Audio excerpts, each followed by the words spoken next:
দেখো আমরা 3.4 করব। 3.4 1 নম্বর যেটা আছে সেটা হচ্ছে সঞ্চার পথ।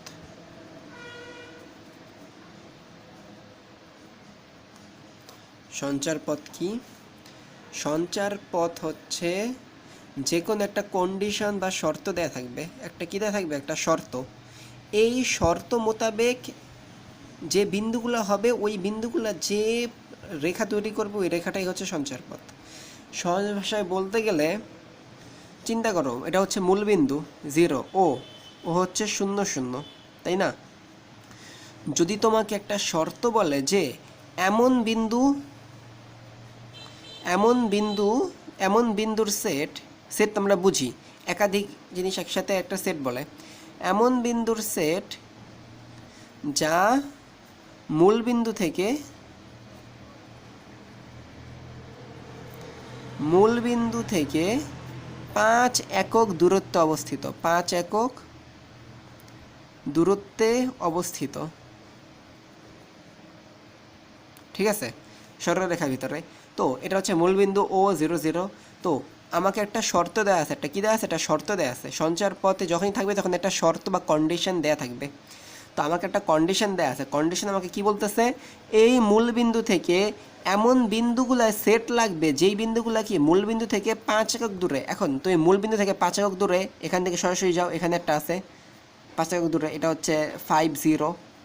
এখানে একটা আছে, এখানে একটা আছে, এখানে একটা আছে, এখানে আছে, এইটাও মূলবিন্দু থেকে 5 একক দূরে, এই বিন্দুও মূলবিন্দু থেকে 5 একক দূরে, এই বিন্দু হচ্ছে মূলবিন্দু থেকে 5 একক দূরে, এখান থেকে এই বিন্দু নিলে এটাও মূলবিন্দু থেকে 5 একক দূরে।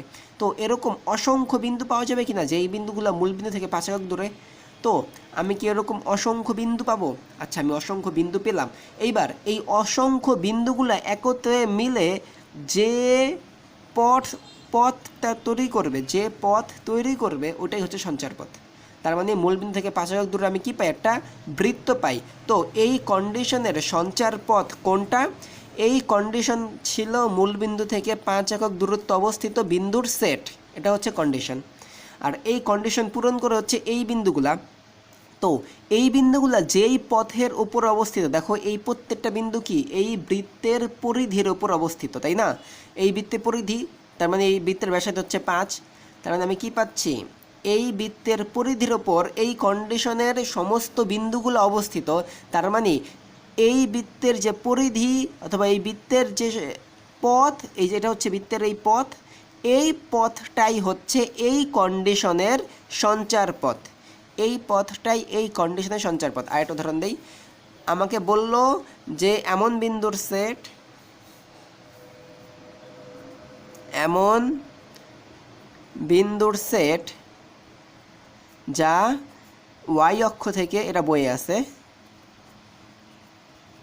5 একক দূরত্বে অবস্থিত, অথবা 4, বইয়ে 4 আছে, একক দূরত্বে অবস্থিত, দূরত্বে অবস্থিত। আবার বলতেছি সঞ্চার পথ হবে একাধিক বিন্দুর যেই পথের উপর বা যেই রাস্তার উপর বা যেই রেখার উপর অবস্থান করে, ওটা হচ্ছে সঞ্চার পথ। যে রেখা যেই পথের উপর একটা কন্ডিশন দেয়া থাকবে, যেই ওই কন্ডিশন অনুযায়ী, ওই কন্ডিশনে শুধু একটা মাত্র বিন্দু পাওয়া যাবে না, কোনো কিছু পাওয়া যাইতেও পারে, তবে নর্মালি যে কোনো একটা কন্ডিশন দেয়া থাকে, একটা শর্ত দেয়া থাকে, এই শর্ত মোতাবেক অনেকগুলো বিন্দু পাওয়া যায়।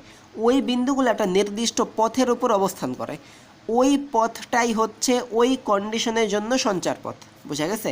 ওই সেটটা, সেট মানে তো আমরা জানি অনেক কিছু সমষ্টি হচ্ছে সেট বলে, যেমন একটা ডিনার সেট, অনেকগুলো কাপ, পেরেজ, চামচ, এগুলো সমষ্টি হচ্ছে একটা সেট। তাই অনেকগুলা জিনিসের সমষ্টি হচ্ছে একটা সেট। তো ওই বিন্দুগুলা যেই পথ, বিন্দুগুলা সেট হচ্ছে ওই বিন্দুগুলা যে পথের উপর অবস্থান করবে, যে রেখার উপর অবস্থান করবে, ওটাই হচ্ছে সঞ্চার পথ ওই বিন্দুগুলোর জন্য। আচ্ছা, 4 একক দূরত্ব অবস্থিত। তো এখান থেকে আমরা কি পেলাম, যা ওয়াই অক্ষ থেকে কি 4 একক দূরত্ব অবস্থিত। তার মানে কি ওয়াই অক্ষ কোনটা, এটা হচ্ছে ওয়াই, এটা হচ্ছে ওয়াই প্রাইম, এটা হচ্ছে 0 এক্স, এক্স প্রাইম। তো ওয়াই অক্ষ থেকে 4 একক দূরত্ব অবস্থিত। এখন দেখো এটা হচ্ছে ওয়াই অক্ষ, এই পুরাটা হচ্ছে ওয়াই অক্ষ। তার মানে আমরা জানি কোনো বিন্দু দুটা জিনিসের দূরত্ব কিভাবে নির্ণয় করে, লম্ব দূরত্ব দিয়ে। কিভাবে নির্ণয় করে, লম্ব। তার মানে ওয়াই অক্ষ থেকে লম্বভাবে হচ্ছে 5 একক দূরত্ব অবস্থিত হতে হবে, 4 একক। মানে এখান থেকে লম্বভাবে 4 একক দূরত্ব অবস্থিত হচ্ছে এটা 4 0 ধরলাম। আবার এই পয়েন্ট, এটাও কি ওয়াই অক্ষ, এই পয়েন্টটা কিন্তু ওয়াই অক্ষের অবস্থিত। তো এখান থেকে 4 একক দূরত্ব অবস্থিত কোনটা, এটা। আবার এই পয়েন্ট থেকে 4 একক দূরত্ব অবস্থিত হচ্ছে এইটা, এই পয়েন্ট থেকে 4 একক দূরত্ব অবস্থিত এটা, তার মানে ওয়াই অক্ষ থেকে 4 একক দূরত্ব অবস্থিত কোনটা, এই পুরাটা, কিন্তু উপরেও নিচেও এই পুরাটা হচ্ছে কি ওয়াই অক্ষ থেকে 4 একক দূরত্ব অবস্থিত। বোঝা গেছে? তাই এই পুরো লাইনটা হচ্ছে ওয়াই অক্ষ থেকে 4 একক দূরত্ব অবস্থিত। তো এই লাইনে হচ্ছে কি x y is equal to x is equal to 4, x is equal to 4। তো ওয়াই অক্ষ থেকে কোনো বিন্দুর দূরত্ব আসলে ওখানে কী নির্দেশ করতেছে, লম্ব দূরত্ব, কিন্তু আসলে ওই এক্সের মান নির্ভর করতেছে। দেখো এই জায়গা থেকে এই পর্যন্ত দূরত্বটা এটা ওয়াই অক্ষ থেকে 4 একক দূরত্বে, কিন্তু আসলে কি নির্দেশ করতেছে, এটা কি এটুক রেখাটা নির্দেশ করতেছে কি এটুকের এক্সের মান, না এই বিন্দুটা এক্সের মান 4। তার মানে এই রেখাটায় সমীকরণ এই রেখাটা হচ্ছে এক্স ইজ ইকুয়াল টু 4 সমীকরণ দ্বারা প্রকাশ করা হয়। কারণ এই রেখার যেহেতু ওয়াইয়ের মান যে কোনো কিছু হইতে পারে এক্স, তার মানে এখানে শুধুমাত্র একটা মান আসে নির্দিষ্ট, সেটা হচ্ছে এক্স ইজ ইকুয়াল টু 4। মানে এই সরলরেখার জন্য সমীকরণ হচ্ছে এক্স ইজ ইকুয়াল টু 4, কারণ এই সরলরেখার প্রত্যেকটা বিন্দুতে এক্স কত, এই সরলরেখার প্রত্যেকটা বিন্দুতে এক্স হচ্ছে 4। এই বিন্দুতে এক্স কত 4, কারণ এই বিন্দুটা সেটা সরাসরি, তার মানে এই বিন্দুতে এক্স 4, এই বিন্দুতে এক্স 4, এই বিন্দুতে এক্স 4, এই বিন্দুতে এক্স 4, আর ওয়াইয়ের মান অসংখ্য মান আছে। এই বিন্দুতে এক্স হচ্ছে ওয়াই হচ্ছে 0, এখানে 1, এখানে 2, এখানে 3, এরকম অসংখ্য মান আছে।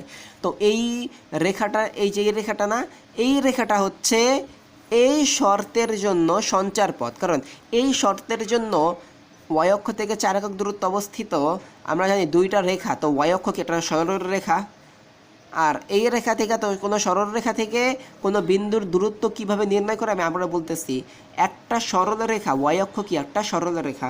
তো কোনো রেখা থেকে, কোনো সরল রেখা থেকে কোনো বিন্দুর দূরত্ব কীভাবে নির্ণয় করে, সেটা হচ্ছে লম্ব দূরত্ব। কোনো বিন্দুর দূরত্ব মানে হচ্ছে লম্ব দূরত্ব, মানে এই কোণটা 90 ডিগ্রি হইতে হবে, ঠিক আছে?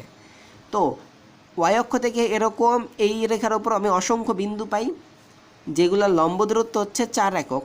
তার মানে এই রেখাটা হচ্ছে এই কন্ডিশনের জন্য সঞ্চার পথ, এই কন্ডিশনের জন্য কি সঞ্চার পথ। বুঝা গেছে? এইবার যেটা পরীক্ষায় চাইবে সেটা হচ্ছে সঞ্চার পথের সমীকরণ চাইবে। কারণ তুমি তো শুধু চিত্ররেখা দেখাই দিতে পারবে না যে এটা সঞ্চার পথ, তোমাকে যেটা দেখাইতে হবে সেটা হচ্ছে সঞ্চার পথের সমীকরণ। তো সঞ্চার পথের সমীকরণ কি, এই যে দেখো এই রেখাটার জন্য সমীকরণ হচ্ছে এক্স ইজ ইকুয়াল টু 4। মানে যে সমীকরণ দ্বারা আমি সবসময় কিছু একটা নির্ণয় করতে পারি, সব ওই রেখাটা নির্ণয় করতে পারবো। এক্স ইজ ইকুয়াল টু 4 মানে এইটার ক্ষেত্রে এক্সের মান অল টাইম থাকবে 4, ওয়াইয়ের মান যা খুশি হইতে পারে। ওয়াইয়ের মান কি, ওয়াইয়ের মান 0 হইতে পারে, 1 হইতে পারে, পজিটিভ হইতে পারে, ওয়াইয়ের মান নেগেটিভ হইতে পারে, যা খুশি হইতে পারে। তো এই জন্য সমীকরণের সঞ্চার পথের সমীকরণ এই কন্ডিশনের জন্য সঞ্চয় পথের সমীকরণ কত হবে, সঞ্চয় পথের সমীকরণ ইজ ইকুয়াল টু এখানে হবে হচ্ছে এক্স ইজ ইকুয়াল টু 4। এটা হচ্ছে এই কন্ডিশনের জন্য সঞ্চয় পথের সমীকরণ। আর এই কন্ডিশনের জন্য সঞ্চয় পথের সমীকরণ কত, এটা হচ্ছে এটা বৃত্তের সমীকরণ হচ্ছে x square plus y square is equal to 5। এটা হচ্ছে আমার বৃত্তের সমীকরণ। বৃত্তের সমীকরণে এক্সের মধ্যে স্কোয়ার থাকে প্লাস ওয়াইয়ের মধ্যে স্কোয়ার থাকে ইজ ইকুয়াল টু ব্যাসার্ধের স্কোয়ার। এই বৃত্তের ব্যাসার্ধ কত, এই বৃত্তের ব্যাসার্ধ হচ্ছে 5 একক, তাই না? তো আবার দেখো বৃত্তের সমীকরণ কীভাবে লিখে, এগুলো ক্লাস 9-10 ছিল বৃত্তের সমীকরণ। বৃত্তের সমীকরণ লিখে হচ্ছে বৃত্তের যে কেন্দ্র আছে, আমি ভালো করে বৃত্তের সমীকরণ লেখানো শেখাচ্ছি। দেখো বৃত্তের সমীকরণ কীভাবে লিখে নর্মালি, যেটা হচ্ছে সবচাইতে অ্যাপ্রোপ্রিয়েট ওয়ে, সেটা হচ্ছে বৃত্তের সমীকরণ। এটা কীভাবে লিখে, সেটা হচ্ছে ধরি এইটা হচ্ছে এই কেন্দ্র না, ধরি একটা বৃত্তের কেন্দ্র হচ্ছে 4, 5, বৃত্তের কেন্দ্র হচ্ছে 4, 5 বিন্দুতে, আর ব্যাসার্ধ হচ্ছে 4 একক। ব্যাসার্ধ কত 4। এখন বৃত্তের কেন্দ্র হচ্ছে 4 একক, 4 আর 5। তো এই বৃত্তের সমীকরণ কত হবে, এই বৃত্তের সমীকরণ হবে এক্স মাইনাস বৃত্তের কেন্দ্রের এক্সের মান কত, বৃত্তের কেন্দ্রের এক্সের মান হচ্ছে 4, তো এক্স মাইনাস x1 এর whole square plus y minus y1 এর whole square is equal to a square. এখানে x1 আর y1 হচ্ছে কেন্দ্র আর এ হচ্ছে ব্যাসার্ধ, এ হচ্ছে কি ব্যাসার্ধ। তো এক্স মাইনাস x1 এর whole square plus y minus y1 এর whole square is equal to a square. তো এই বৃত্তের সমীকরণ কি, এক্স মাইনাস এক্স ওয়ান মানে কি, এক্স ওয়ান আর ওয়াই ওয়ান হচ্ছে কেন্দ্র, তো কেন্দ্রের এক্স ওয়ান কত 4, তার মানে এক্স মাইনাস কেন্দ্রের ভুজ এর whole square plus y minus কেন্দ্রের কোটি ওয়াই ওয়ান কি কেন্দ্রের কোটি ওয়াই ওয়ান মানে হচ্ছে 5 এর whole square is equal to a মানে কি, এ মানে হচ্ছে ব্যাসার্ধ ছিল 4 স্কোয়ার। একটু আগে যে বৃত্তটা রাখছি সেই বৃত্তটার ক্ষেত্রে কেন্দ্র ছিল 0 0, কেন্দ্র কত 0 0, তো এখানে আমি যদি এই ব্যাসার্ধ ছিল 5, আমি এখানে যদি এই সমীকরণ অ্যাপ্লাই করি কী হবে, এক্স মাইনাস 0 এর whole square plus y minus 0 এর whole square is equal to 5 square, অতএব x square plus y square is equal to 5 square.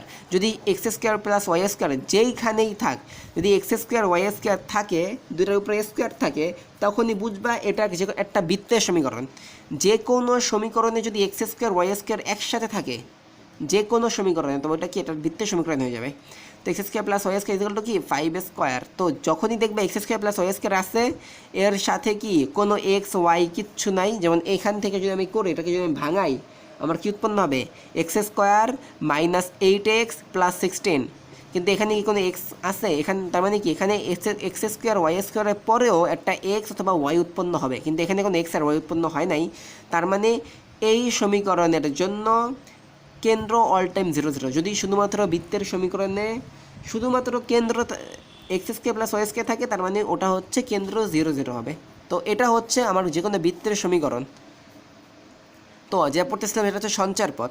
তো সঞ্চার পথের সংজ্ঞা কী দিলে, এটা বড় সুন্দর করে লেখা আছে। সঞ্চার পথ হচ্ছে কি, অর্থাৎ কোনো সেটের বিন্দুগুলি, কোনো সেট, এই সেটটা কোনটা হবে, সেটটা হচ্ছে কন্ডিশন থেকে বের করতে হবে। এই যে দেখো একটা কন্ডিশন, এই সেটের কন্ডিশন দেওয়া থাকে যে ওয়াই অক্ষ থেকে 4 একক দূরত্বে অথবা মূল বিন্দু থেকে 5 একক দূরত্বে, এগুলো হচ্ছে সেটের কন্ডিশন। তো এরকম কন্ডিশন দেওয়া থাকবে, ওই কন্ডিশন থেকে সেটটা নির্ণয় করতে হবে। আর ওই সেটের বিন্দুগুলি, ওই সেট থেকে যে বিন্দুগুলো বেরোবে, ওই বিন্দুগুলি যে পথের ওপর অবস্থান করে, যে পথের ওপর অবস্থান করে, এখন এখানে দুইটাও হইতে পারে, হয় পথের ওপর অথবা কিসের ওপর, পথের বা রেখার ওপর। পথ হইতে পারে, রেখাও হইতে পারে, একই সেম অবস্থান করে, তাকে ওই সেটের সঞ্চার পথ বলে। ওই সেটের তাকে ওই সেটের সঞ্চার পথ বলে। বোঝা গেছে? তো সঞ্চার পথ কি আমরা শিখছি, সেটা হচ্ছে একটা কন্ডিশন দেওয়া থাকবে, সেই কন্ডিশনের উপর একটা সেট তৈরি হবে, মানে অনেকগুলো বিন্দু তৈরি হবে, সেই বিন্দুগুলা যে রেখার উপর অবস্থান করবে বা পথের উপর অবস্থান করবে, সেটা হচ্ছে সঞ্চার পথ। আর আর আর এই যে সঞ্চার পথ আছে না, এই সঞ্চার পথ থেকে এখানে যে কন্ডিশনটা দেওয়া থাকবে, ওই কন্ডিশন থেকে আমরা কি পাবো, আমরা এক্স আর ওয়াইয়ের ভিতরে একটা সম্পর্ক বা একটা সমীকরণ পাবো। যেমন একটু আগে আমরা পাইছিলাম এক্স ইজ ইকুয়াল টু 0, বৃত্তের ক্ষেত্রে আমরা পাইছিলাম x square plus y square is equal to 5 square. তো এরকম একটা সমীকরণ পাবো। সঞ্চার পথের কন্ডিশন থেকে আমরা কি পাবো, একটা সমীকরণ, অথবা এক্স আর ওয়াইয়ের মধ্যে সমীকরণের দ্বারা আমাদেরকে কি বোঝায়, যে এক্স কত হলে ওয়াই কত হবে, ওয়াই কত হলে এক্স কত হবে, এটাই তো বোঝায় সমীকরণ দ্বারা, যে একটার মান যদি এত হয়, ভুজের মান এত হলে কোটের মান কত হবে, সমীকরণ দ্বারা যদি এটাই বোঝায়। তাই আমরা যদি সঞ্চার পথ পাই, তো সঞ্চার পথের এক্সের মানের ভিতর আর ওয়াইয়ের মানের ভিতর আমরা কি পাবো, একটা সম্পর্ক পাবো। ওই সম্পর্ককে যে সমীকরণ দ্বারা প্রকাশ করা যাবে, ওই সমীকরণটার নাম হচ্ছে সঞ্চার পথের সমীকরণ। তো সঞ্চয় পথে যদি সমীকরণটা দেয়া থাকে, তো কী করা যায়, সঞ্চয় পথ অঙ্কন করা যায়। যেমন এক্স ইজিক্যাল টু 0 আমাকে দেওয়া আছে, তো আমি কী করবো, এটা রাখবো, এটা হচ্ছে 0, এক্স ইজিক্যাল টু 0 মানে এক্স ইজিক্যাল টু 4, আচ্ছা এটা 4, তো আমার কাছে এক্স ইজিক্যাল টু 4 দেওয়া আছে, তার মানে এক্স ইজিক্যাল টু 4 কোনটা, এটা হচ্ছে এক্স ইজিক্যাল টু 4 এটা। এবার এক্স ইজিক্যাল টু 4 কতগুলো আছে, ওপরের দিকে অসংখ্য আছে, এই সবগুলাই কি এক্স ইজিক্যাল টু 4, এই লাইনের প্রত্যেকটা বিন্দুর ভিতরেই কি এক্স ইজিক্যাল টু 4, নিচের দিকের এই লাইনের প্রত্যেকটা বিন্দুতে কি এক্স ইজিক্যাল টু 4, তার মানে এটা হচ্ছে এক্স ইজিক্যাল টু 4 এর সরলরেখা। তো এটা হচ্ছে এই সমীকরণের সঞ্চার পথের সমীকরণ, সঞ্চার পথ। তার মানে আমাকে যদি সমীকরণ দেওয়া থাকে, ওই সমীকরণ থেকে যে রেখাটা উৎপন্ন হবে, ওইটাই হচ্ছে ওই সমীকরণের সঞ্চার পথ। আবার x square equal to y square, তো আমাদের এই সমীকরণ থেকে হচ্ছে এটা একটা বৃত্তের সমীকরণ, যেহেতু দুইটার উপরে এ স্কোয়ার আছে, এবং যেহেতু এখানে কোনো এক্স আর ওয়াইটা আর নাই, তার মানে এখানে কেন্দ্র হচ্ছে 0 0, তার মানে এই 0 কেন্দ্র, আর এখানে যেহেতু ইজ ইকুয়াল টু 5 স্কোয়ার, যেহেতু এটা হচ্ছে ব্যাসার্ধ, তার মানে আমরা কী পাচ্ছি, 5। তার মানে আমরা এখান থেকে 5 ব্যাসার্ধ দিয়ে যে বৃত্ত আঁকবো ওই বৃত্তটাই হচ্ছে এই সমীকরণের সঞ্চারপথ। তার মানে সমীকরণ দেওয়া থাকলে আমরা ইজিলি সঞ্চারপথ বের করতে পারি। তো সঞ্চারপথের সমীকরণ কি বোঝা গেছে? সঞ্চারপথের সমীকরণ হচ্ছে ওই বিন্দুগুলা সেটগুলার এক্স আর ওয়াই এর মধ্যে যে সম্পর্ক যে সমীকরণের মাধ্যমে প্রকাশ করা যায় ওই কন্ডিশনে যে বিন্দুগুলোর কথা বলছে ওই বিন্দুগুলার ভুজ আর কোটির সম্পর্ক যে সমীকরণের মাধ্যমে প্রকাশ করা যায় ওই সমীকরণই হচ্ছে সঞ্চারপথের সমীকরণ।